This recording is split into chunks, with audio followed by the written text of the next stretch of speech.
Merci, Monsieur le Président.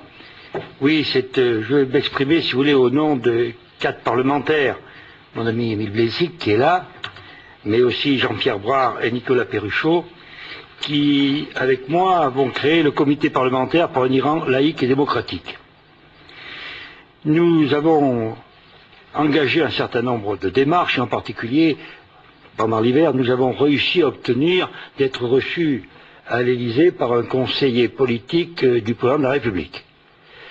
Nous avons été amenés à nous intéresser à cette question parce qu'il nous paraît totalement inacceptable aujourd'hui que l'intégrisme prenne le pas sur les droits de l'homme et que, dans le cas précis de ce camp, on ait toutes les caractéristiques de ce qu'on a pu dénoncer pendant les jours les plus sombres qu'a connu l'Europe et le monde sous la dictature et sous la barbarie nazie. Je crois que les massacres qui ont été perpétrés, les conditions de vie inacceptables qui sont faites dans ce camp d'Ashraf sont tout à fait assimilables à ce qui se passait dans les camps de concentration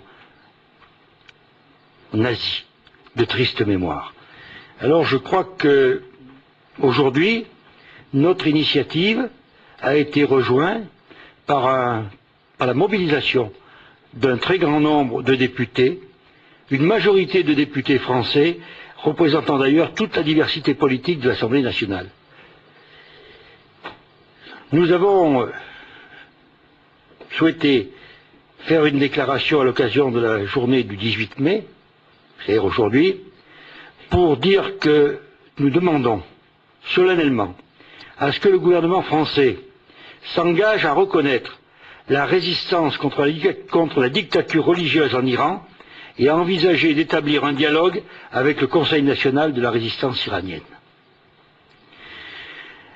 Cette initiative parlementaire nous paraît revêtir une importance particulière dans les conditions actuelles que connaît le Moyen-Orient et dans l'espoir qui se lève au Moyen-Orient avec le printemps arabe.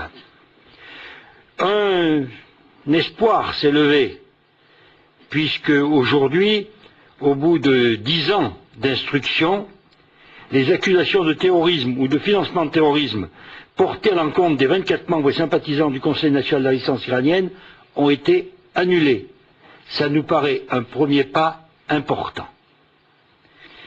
Cette ordonnance reconnaît donc, à notre sens, le droit légitime à la résistance face à la tyrannie. D'ailleurs, nous